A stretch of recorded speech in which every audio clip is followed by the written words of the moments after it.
বাংলাদেশ জনগণ মোটামুটি সবই বুঝে, এখন সচেতন। এবং যদি নাও বুঝে, আপনাদের আমি এটাও গ্যারান্টি দিই, আমরা যারা এই প্রজন্মের ছেলেপেলে আছি সচেতন, আপনারা নিশ্চিত থাকেন আমরা বাপ চাচা আমাদের খালা মামা সবাইকে আমরা ইনফ্লুয়েন্স করবো, সবাইকে আমরা বলবো যে কাকে ভোটটা দেওয়া উচিত।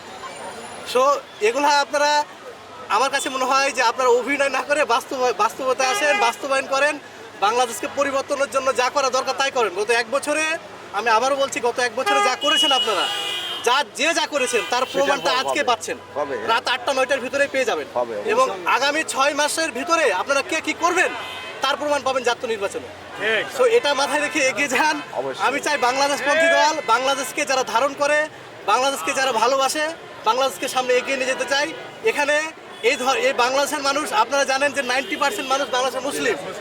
তো আমি যদি ধরেন আপনি ভারতে আপনি খেয়াল করবেন যে ভারতের যে বিজেপি সরকার, তারা কিন্তু বারবার হিন্দুত্ববাদকে চর্চা করে, হিন্দুত্ববাদকে প্রায়োরিটি দিয়ে বারবার ক্ষমতায় আসছে।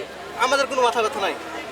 কিন্তু বাংলাদেশে যখন একটা মানে মুসলিমপন্থী, ধরেন সাপোজ যে মুসলিমকে মানে বেশি প্রায়োরিটি দিয়ে 90% মুসলিমের দেশে একটা দল মুসলিমকে প্রায়োরিটি দিয়ে ক্ষমতা আসতে চায়, তো আপনার কেন সমস্যা? আপনি মৌলবাদ বলেন, সাম্প্রদায়িক বলেন, কি বাংলাদেশ পৃথিবীর ভিতরে যতগুলো অসাম্প্রদায়িক কান্ট্রি আছে তার ভিতরে অন্যতম, আমি মনে করি এটা। এবং ভারত সাম্প্রদায়িকগুলোর ভিতরে অন্যতম।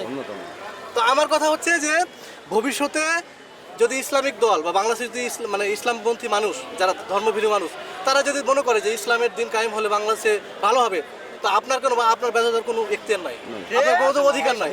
বাংলাদেশের সামনে ইসলামপন্থী দল আসবে, কি আসবে না আসবে, বাংলাদেশের মানুষই ঠিক করবে। তো ভারত থেকে বা অন্য কোনো রাষ্ট্র থেকে বাংলাদেশকে ক্ষমতা আসবে, এটা ঠিক করে দেবে, এটা আমরা হতে দেবো না। এই হচ্ছে আমার কথা, এই হচ্ছে আমার প্রত্যাশা। Thank you.